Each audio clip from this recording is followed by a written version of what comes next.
All right, I think that now we're ready. So, prayer. Let's begin with a praise to Manjushri. In time, it's easy slightly. Yeah. After I set the speaker, the mic, now the rain ceases. All right. Guru and protector Manjushri, who holds in his heart of scriptural texts and body forms and seeing all things as they are, whose understanding shine forth as the sun, unclouded by defilements or traces of ignorance, and sticks to ways for the patient love of Father for his only Son. All creatures caught in the prison of samsara, confused in the darkness of their ignorance, overwhelmed by their suffering.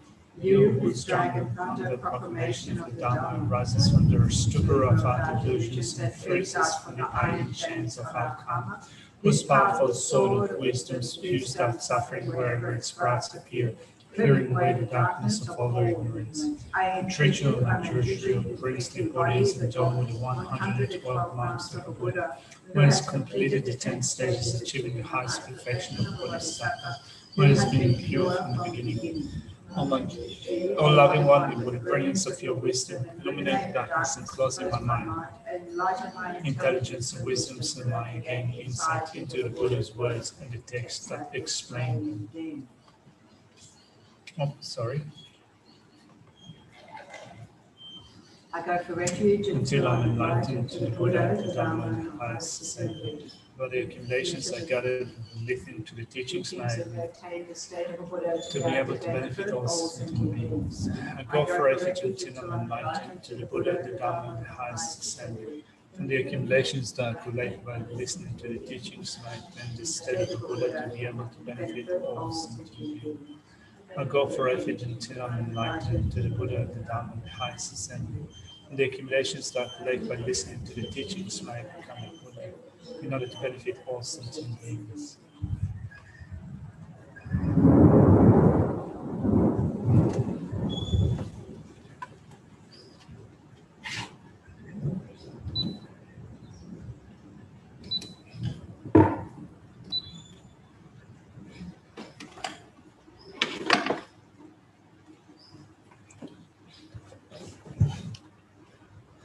This fan looks really impressive. That's the lamest fan I've ever seen. I mean, kind of going back to the simple, small, rotating one, they always work. Yes. Anyway. Sorry? This one is there for show. Yeah. You know, in my room, I have this one, just a simple one, a kind of floor fan that also has a rotating grid. It just works. You know, $15, $20, it does the work. Anyway. Taking commission? Well, I'm selling it for the highest bidder. All right. Good afternoon. It's pretty amazing. Just kind of within the span of, I think, 10 minutes after this storm began, it seems that it's much more pleasant, isn't it? It's still humid, but pleasant. It's more pleasant. All right. So. It's moved to now.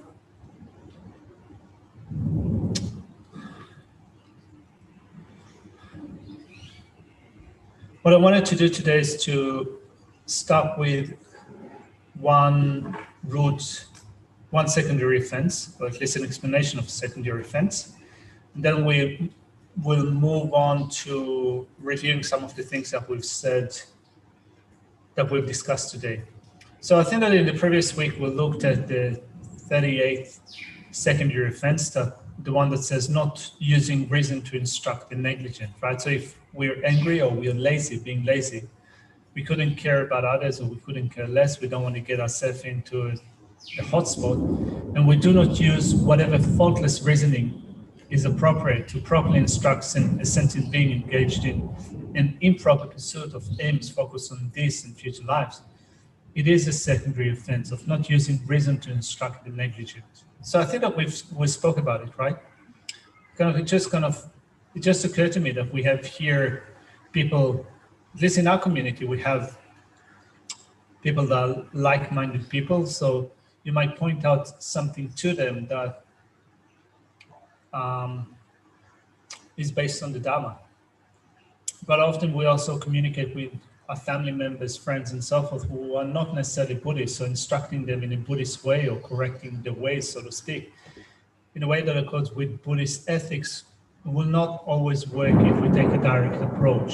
So we can sometimes, if there is an opening for someone to listen to us and we can point it out to them, it's good, but not always it's an easy thing to do, particularly because it might elicit an unwanted response of people asking us not to interfere with the business or not to tell them what to do and so on and so forth. So it's hard to be skillful, but I think that as you grow up and mature and you practice and mature and you find you become more experienced in dealing with others, then you can also acquire skills in pointing out things to others.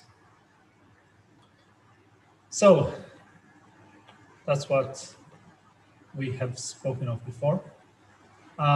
Let's look at number 39, which says, if out of bitterness or laziness, you do not try to return the benefit others have extended to you, it is a secondary offense of not befriending others in return for past actions, which means not repaying the kindness of others, which is an interesting point because, first off, for us as Mahayana practitioners, but particularly for those who have taken the Bodhisattva vow with the intention to attain enlightenment for the sake of all sentient beings, the practice of engendering bodhicitta also includes wanting to repay the kindness of mother sentient beings. So you can say that in general, we ought to repay the kindness of mother sentient beings.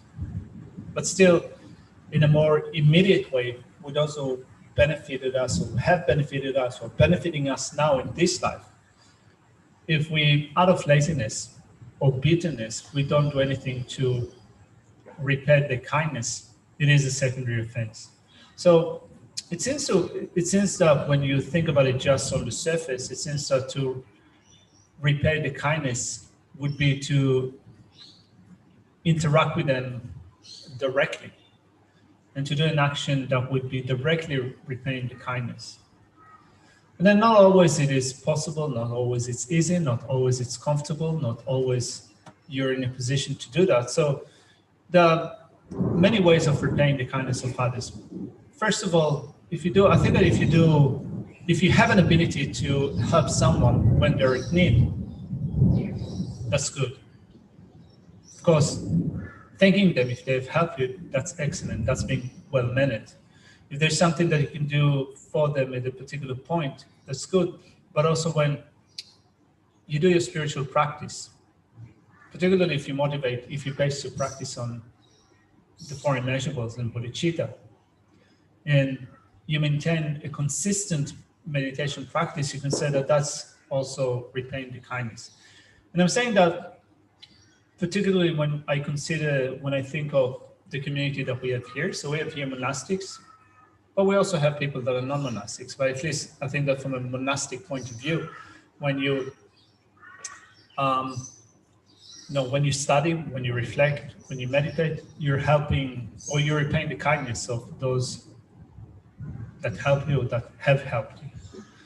I think that also as a lay practitioner, it doesn't have to be the case only for monastics. Also, as a lay practitioner, if you're involved with study, reflection, and meditation, and you are developing your mind, nourishing it with compassion, with the intention to be of benefit to others, you can also regard that as an act of reciprocating the benefit of sentient beings. So, on one hand, we want to repay the benefit of others, but also we want to make sure that we do it with a sense of equanimity.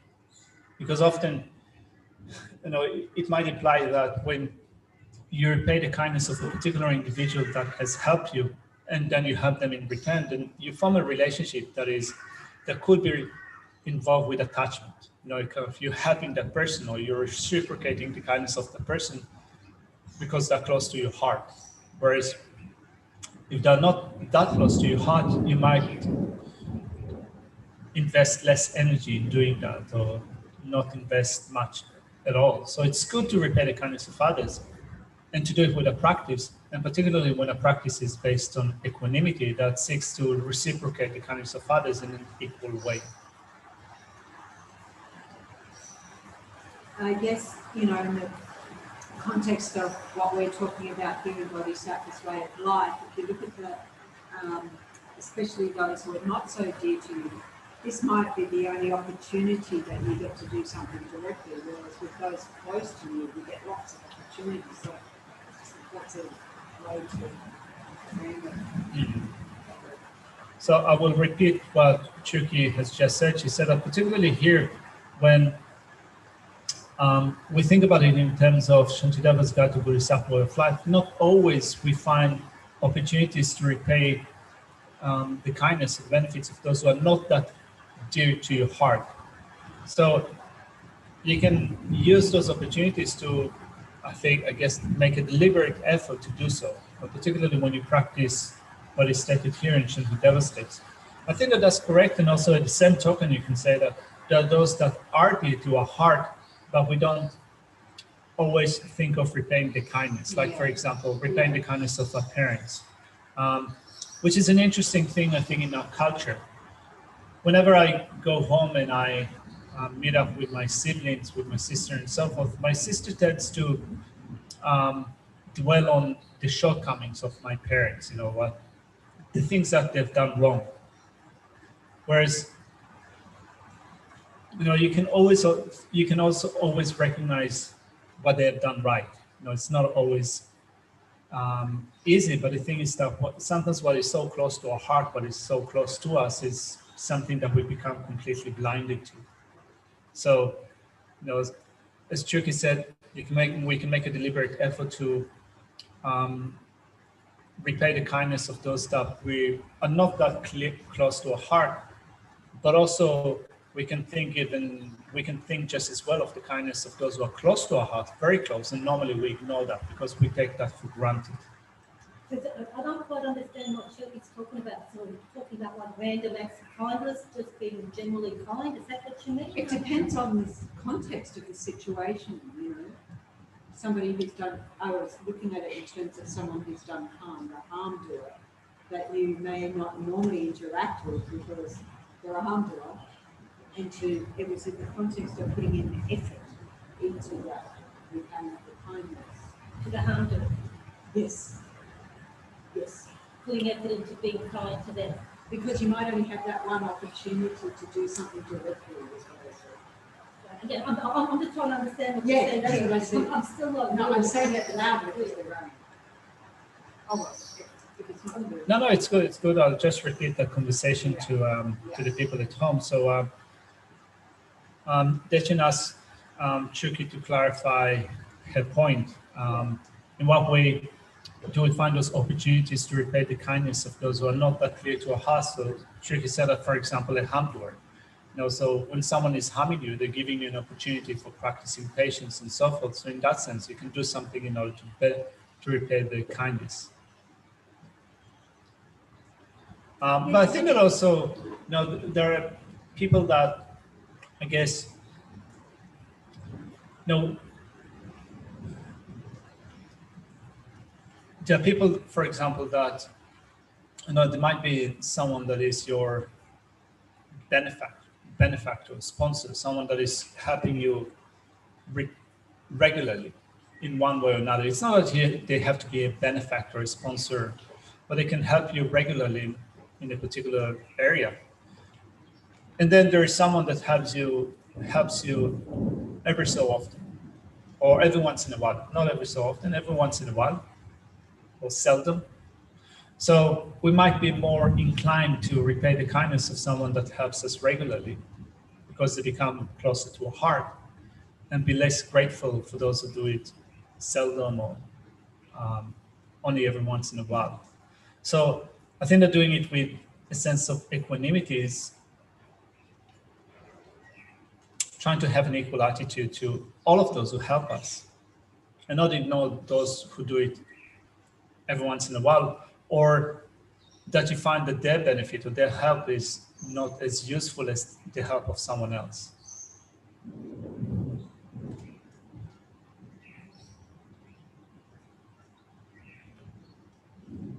So we're talking 38 or 39? 39. So 39, if out of bitterness or laziness, you do not try to return the benefit others have extended to you, it is a secondary offense of not benefiting others in return for past actions. I mean, you might do it out of laziness, but it can also happen out of bitterness, right? So there's someone that you dislike, they've harmed you in a particular way before. I mean, you can extend it to, I mean, we're sometimes trying to imagine situations where something like that could happen. So suppose that someone has harmed you before. You still resent that person. You still begrudge that person.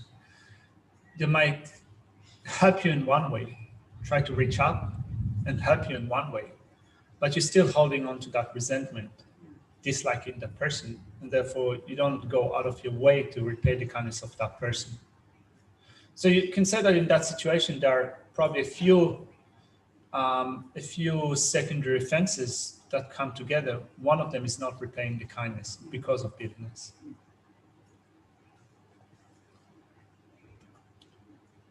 Have you got any questions, or should we go back to? I think there was one question. All right. No? Yeah. Okay. All right. So Matt is saying, I wonder how possible vow 38 is these days in such a polarized, divisive cultural and social time. Sometimes I feel that having no expressed opinion is best. All right, so let's look at 38. If out of anger or laziness you do not use whatever faultless reasoning is appropriate to properly instruct a sentient being engaging in an improper pursuit of aims focused on this in future lives, it is a secondary offense of not using reason to instruct the negligent. Yeah, I agree. I think that's a very good point. I think we had a little bit of discussion about this. I mean, it came up in not that, but a discussion group. And one thing was, it was a discussion about like when to be wrathful and when to use other like comedy or lighthearted and it's only, I mean, I guess what came out of the discussion was you get better with it over time of knowing to be skillful, how to be skillful. And that's all we came up with, really. I mean, we discussed different examples, but yeah, it's like. And I certainly see that as an option as well as the other ones that Shirley said. You know, sometimes, you know, whether it's humour or logic or whatever, but that also is an option too, to not, be like a block of wood. Not to go there. Be like a block of wood. Absolutely. Sometimes I think that can give the clearest message.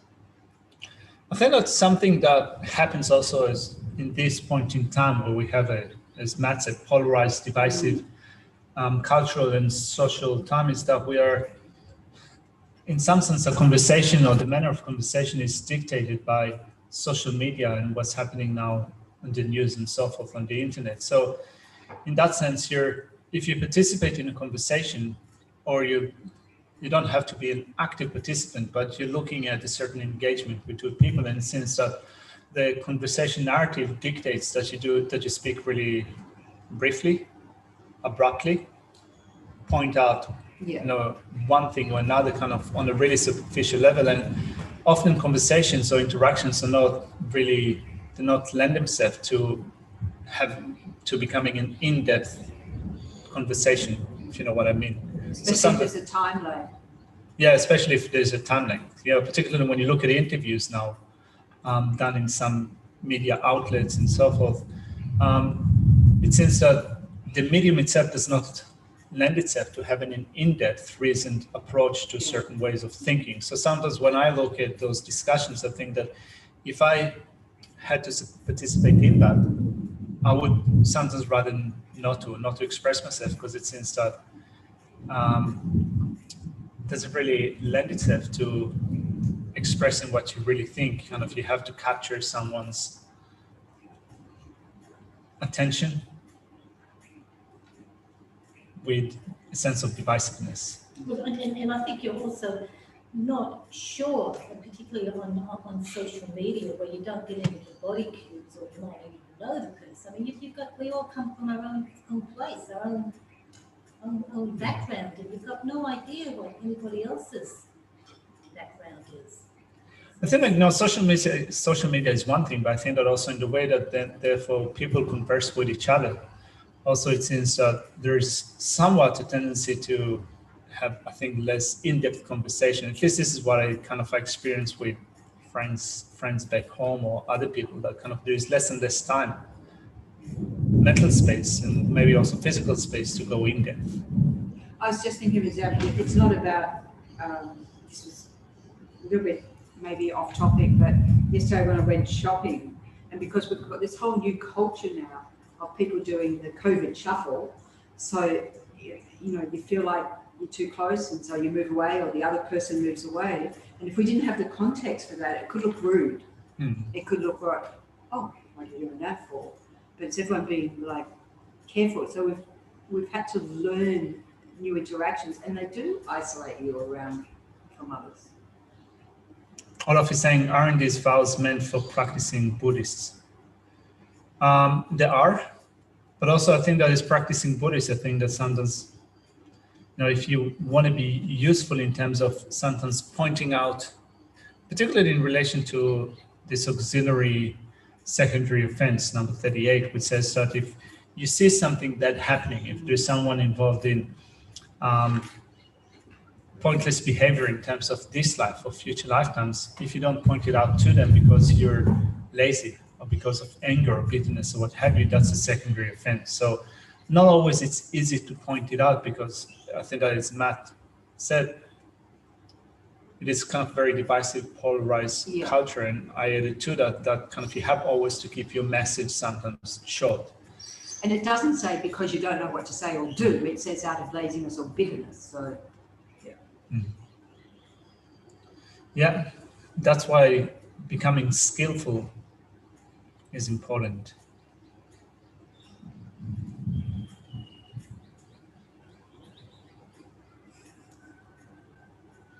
Anyway, it's. I just want to also make sure that we cover a few points that we've discussed today in Geshe-la's class.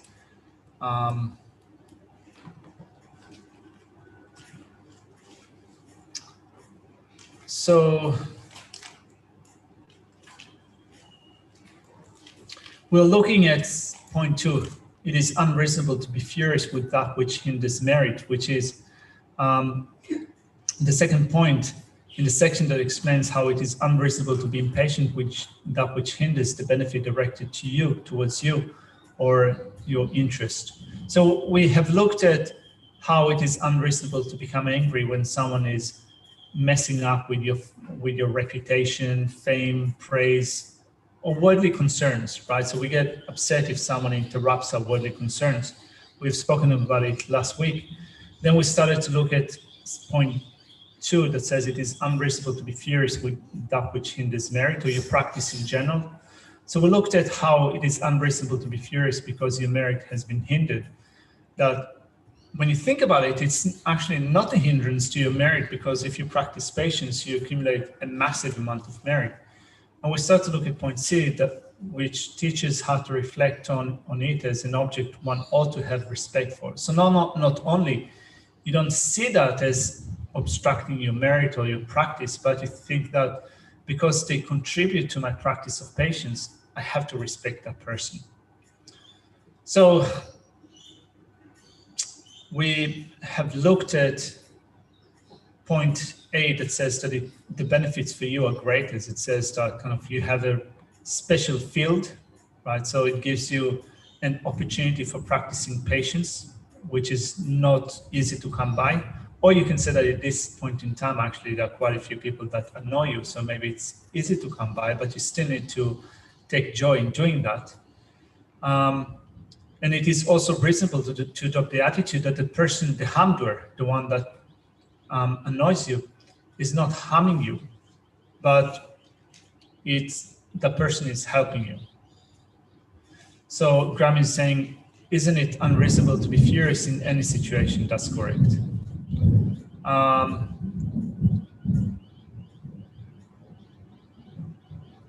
So then,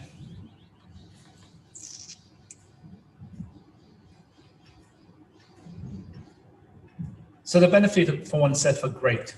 Then it is not relying upon having reflected upon the qualities. So we say that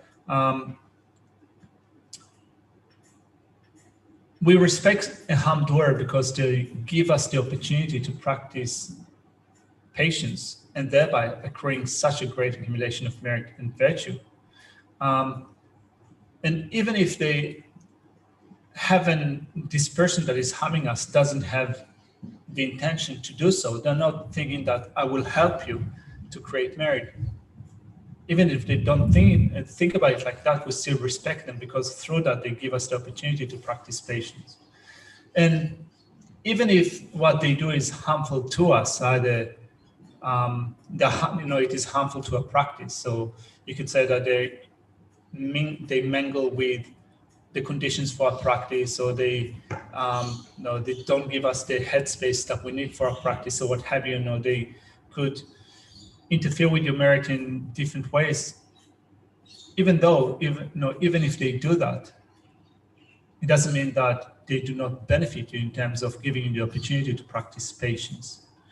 So today we started with verse 111 that says, thus it is, as it acts as a focal condition for patience, it is worthy as an object of offering. So I wanted to say something about an object of offering. So an object of offering in Tibetan is called chöpa or chuyun, something that we make offering. But the word chöpa in Tibetan is a translation of the word puja. So we do puja, right? We do different pujas, and the meaning of puja is making offering. The more in-depth meaning of the word making offering is to make the mind of the recipient become pleased with us. So when we think of making offerings, we often think of a certain transaction, right? So we give something to the other person. But if you think about making offerings in a sense that you're making the mind of someone else become pleased, become joyous, become happy, and so forth, that is, I think, a broader meaning of the word offering. So why am I saying that? Why am I rambling? Because it acts as a focal condition. Since the person acts as a focal condition for patience, it is worthy as an object of offerings. So let's look at verse 111. So it says that thus, since patience is produced and depends upon very hateful mind, here's a cause of patience whereby it is worthy of veneration, just like the sacred Dharma. So veneration, or making offerings. A person that is harming you with a very hateful mind and thereby giving you an opportunity to practice patience is helping you. And thereby, if you do something that makes the mind of that person become happy, if you thank them, if you help them, if you give them something, of course, if you respect them, if you venerate them, even if you don't have to express it, but if in your attitude you do it, in a way that is respectful, treat them still in a respectful manner, I think that is included within the whole idea of making offering to that person, venerating them.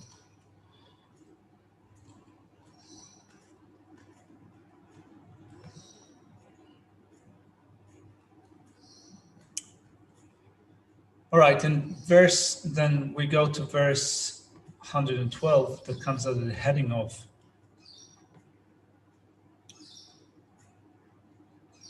seeing it, or the hamdoer, like the teacher. And as Geshe says, then you can see a hamdoer, an enemy, like the Buddha, or you can see them as your own spiritual friend, like Geshe Langyen says in his 8 verses for training the mind. So you see the person as a teacher from the viewpoint of how kind they are to you. And often it is said that the person that teaches you how to practice patience is a spiritual teacher. But the person that gives you the opportunity to do that is not your spiritual teacher, but the person that you're getting angry with. So therefore, you can see them like a teacher in being kind to you. So the extensive explanation begins with the scripture teach that sentient beings and Buddhas are comparable fields of merit. So I think the Geshe explained it in an extensive way. He said that we have Buddhas and Bodhisattvas to teach us what to do. They teach us what to practice. They teach us the development of good qualities. But then sentient beings are those that we use in order to practice loving kindness and compassion, patience, and so forth. Without sentient beings, we'd not be able to do that. So from the point of view of just providing us with what we need to develop our minds so that we can become Buddhas, sentient beings are equal in kindness to Buddhas. Now, I wanted also to draw something from Khenpo Kumpa's explanation, and it's found in this book in page 225. So he says, because it is in relation with hostile beings that we accomplish patience and the other virtues, it follows that the fertile ground in which the seed of Buddhahood, the perfection of the twofold aim, which means our own perfect benefit and also the perfect benefit of others, this is Buddhahood. So the fertile ground in which the seed of Buddhahood is perfected consists of sentient beings and Buddhas, since the harvest of virtue will, do you say burgeon? Burgeon, and grow on the basis of both of them. They are like fertile fields. This is something that the sage, the Buddha, the Tathagata himself declared. Then it says these two fields are specified because in the beginning, when sublime bodhicitta is first cultivated, one focuses on beings through compassion. One focuses on perfect Buddha or Buddhahood through wisdom. So I thought that that's an interesting point to make. So when at the beginning, when you undertake the training, you use the field of sentient beings with compassion, and you use the field of Buddhas with wisdom, which is also something that you can think of in terms of the definition of the ultimate man of enlightenment. So here we're looking at the training in conventional bodhicitta. Conventional bodhicitta is the mind that has the two aspirations. It focuses on complete enlightenment. It seeks complete enlightenment for the welfare of others. That's conventional bodhicitta. Ultimate bodhicitta is, as you might remember, is a perceptual realization of emptiness in the mind stream of an Arya Mahayanist. Mahayana Arya. What are the two aspirations again? What are the two aspirations? The two aspirations are the causal aspiration, compassion, and the accompanying aspiration, which is the aspiration for complete enlightenment. I think this is that point I found really tricky to. So this point you find it still, oops. I just couldn't remember what they actually were. Okay. We lost it. Let's see if the internet is on. People at home, can you hear me? No, the projector's gone off too, so just need to Yeah, we can hear you. Oh, I can. Yes. We can. All right, so we had a power glitch, so if you can hear me, that's good. So Dechen, where's your confusion? I'll tell you tomorrow. Okay. It's still hard to think about it at the moment. It's too hard to think. So anyway, with conventional bodhicitta, it is the mind that focuses on complete enlightenment with the welfare of others as its cause, you can say, as its aim. But then the ultimate mind of enlightenment, bodhicitta, is a perceptual realization of emptiness in the mind stream of a Mahayana Arya. In the definition itself for complete enlightenment, it says that it is a specific type of wisdom, or it's a special kind of wisdom that focuses on complete enlightenment. So, yeah, it's doing a weird thing. All right, it's getting better. Oh, yes, So, why am I saying that? Because here Khenpo Kumpan says, in the beginning, when sublime bodhicitta is first cultivated, that's conventional bodhicitta. One focuses on beings through compassion. And one focuses on perfect Buddha or Buddhahood through wisdom. So you can say that when you focus on Buddhahood, you can focus on Buddhahood with wisdom, in particularly focusing on emptiness. With wisdom. What happened? Oh, the emergency light goes on and off. All right, the emergency light goes on and off. Maybe we need to run for our life. Yeah, that one. I like to go for the And then it says, Kempo Kumpen says, subsequently, which means after generating bodhicitta, bodhisattvas practices such as the four immeasurables and the paramitas of generosity, discipline, patience, and the rest are based mainly on beings, on sentient beings, whereas practices like taking refuge are based mainly on the Buddhas. So it's a different way of focusing on the Buddhas with wisdom. So you could say that when you take refuge, it seems that here, and you focus on the Buddhas, taking refuge in the Buddhas, there is also the aspect of wisdom that is involved with that. Anyway, finally, with perfect, fully manifest Buddhahood, there remains the imperative of placing every living being in that same level of enlightenment. So since the meaning of the scriptures is to be sustained by reasoning, an argument is supplied regarding this question. This consists of pointing out that by making sentient beings happy through Whoa. Yeah, indeed.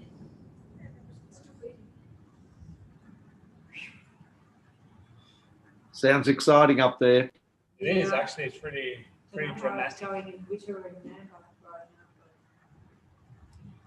now. So this consists of pointing out that by making beings happy through their practice of love and compassion, and by rejoicing in the hearts of the Buddha, many holy beings have perfectly secured their own and others' benefit. In other words, they attain Buddhahood. So altogether, the underlying point here is saying that in order to attain a state of enlightenment, we need sentient beings, or we need Buddhas. That's the underlying point in that verse, right? So looking at that section, it says in the first two lines in verse 112, therefore the Muni taught the field of sentient beings for the practice of compassion, loving kindness, generosity, patience, and so forth, and also the field of the Buddhas, the field of the victors, in terms of practicing refuge, but also practicing developing a wisdom. So many who have pleased him have thereby reached perfection. So all the great beings of the past and great masters of the past, as it is established by that reason, has attained the final object of desire by having faith in Buddhas and sentient beings.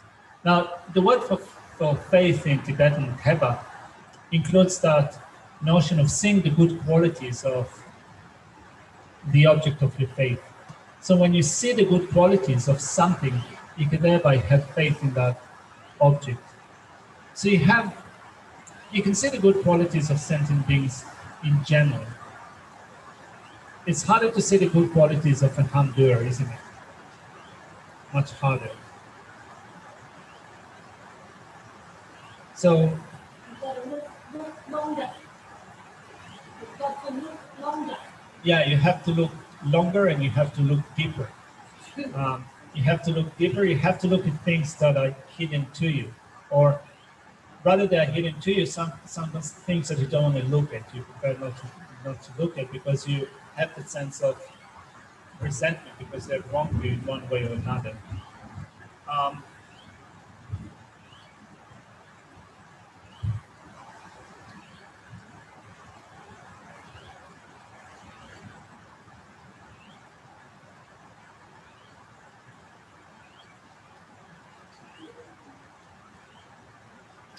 So then, in abandoning objections to that, we have 3 points. The first one, verse 114, says, rejecting the position that holds that it is invalid to cultivate equal faith in objects that are not equal in terms of their qualities. Yeah, I mean, when you think about it in terms of Buddhas, right? So you have Buddhas, and then you have someone that you dislike or that you disrespect. Like, for example, if you think of a certain political leader, then you might think that how could I ever have equal faith, for example, in Donald Trump and in the Buddha? It is a valid question, isn't it? Sorry? He has Buddha nature. Yep, they have Buddha nature. Trump has. So let's look at what verse 114 says. They are not similar in excellent qualities of their intention, but in the results. Sentient beings also have excellent qualities and they are therefore equal. So there are a couple of points here. First of all, of course, we don't say that when Buddhas and someone that we dislike are equal object of faith. It certainly doesn't mean that they have the same qualities. It doesn't mean to say that someone that we dislike is necessarily Buddha. It also doesn't mean to say that they're not Buddha. But having faith in both a harm doer and Buddhas doesn't mean to say that they have the same qualities. From the point of view of leading you to Buddhahood, you can have equal faith in them, and again, faith is seeing the good qualities. So someone that is harming you and is giving you an opportunity to practice patience, is giving you conditions that others cannot give you in order to become Buddha, is a person that leads you to the state of Buddhahood. They have no intention to do that. Or you could say that even more so, they have the intention to harm you, and still they do give you the conditions for practice, and therefore you can see them as having good qualities. That's one thing, but you can also see them as having some portion of good qualities, as Shantideva says later on.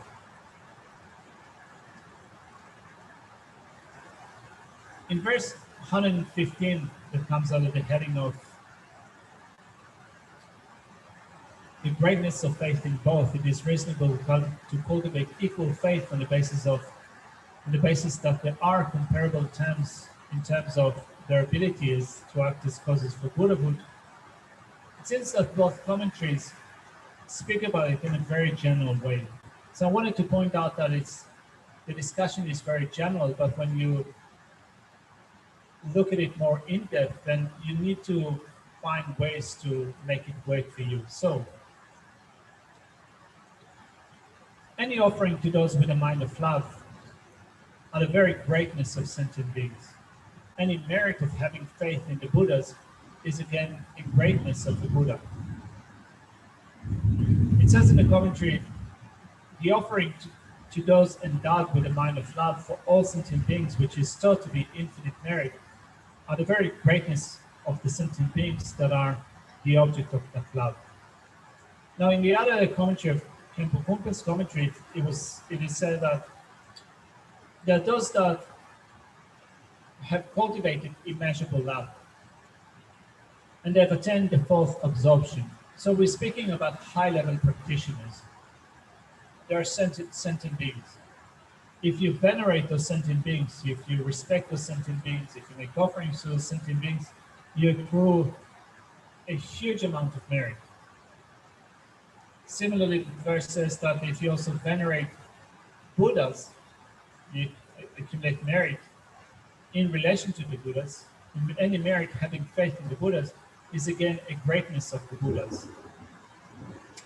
So when the first part of the verse says that any offering to those with the mind of love are the very greatness of sentient beings, what about those who harm you, or those that do not necessarily have a mind of love? So you see, this discussion here is a very general discussion. It says that if you make offerings to sentient beings that meditate on love, and you accumulate merit, it is the greatness of sentient beings. If you have faith in the Buddha, it is the greatness of Buddha. But here we're looking at harm doers, and looking at how harm doers, they're not obstructing your merit. You can use them in order to increase your merit, but then it is a stretch that says that when you make offerings to a harm doer, you're making offerings to someone with a mind of love. Sorry? Say before that all sentient beings are equal, not in qualities, but in lens too. So why now, in the next word, sorry, are we only talking about I realize practice? Yeah, that's the point that I'm making. Why are we speaking here about those high-level practitioners that are meditating on love? Because here we're dealing with a section that says that you disregard, or not disregard, but you need to think of the merit that you can accumulate by harm doers. But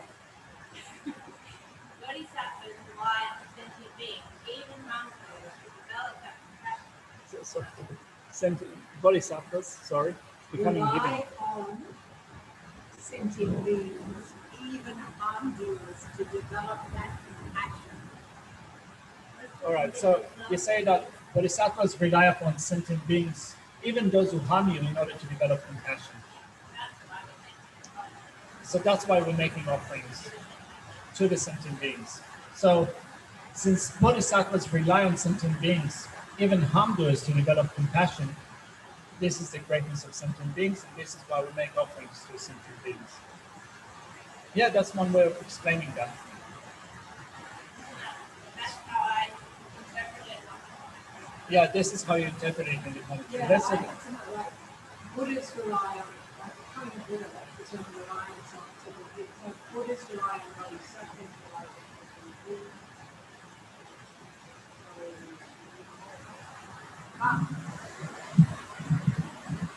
I'm putting the mic closer to me for the people at home.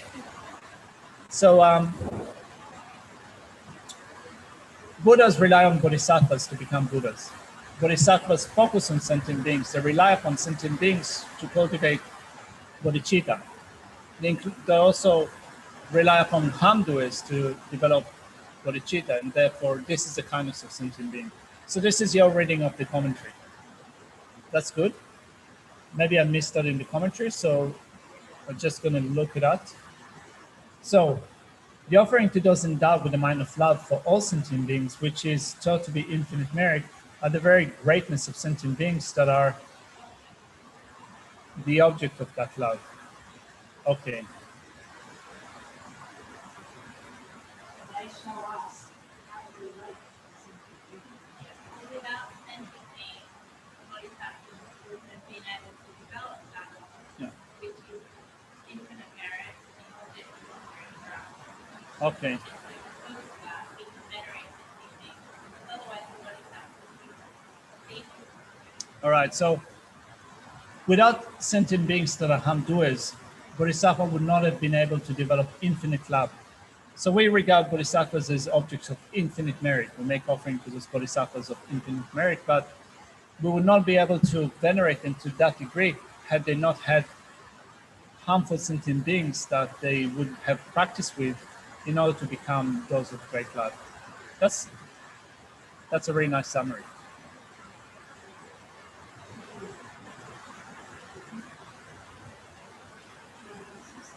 Yeah, maybe it's becoming really difficult to have a discussion because of the sound.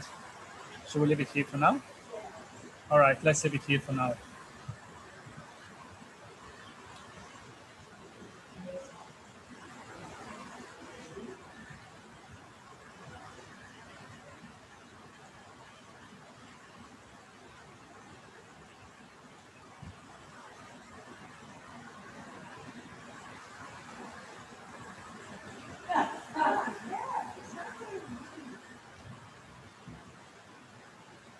That's a nice anecdote, Kate. Anyway, let's dedicate it.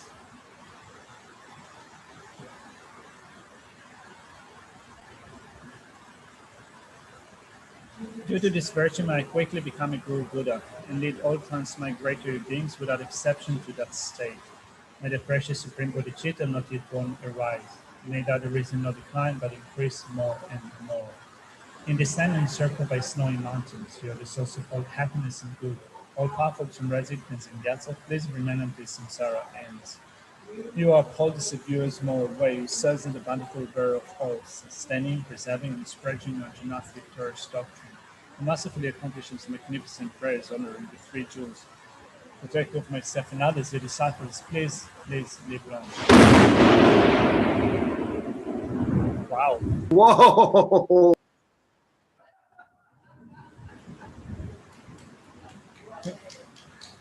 Thank you. That was massive.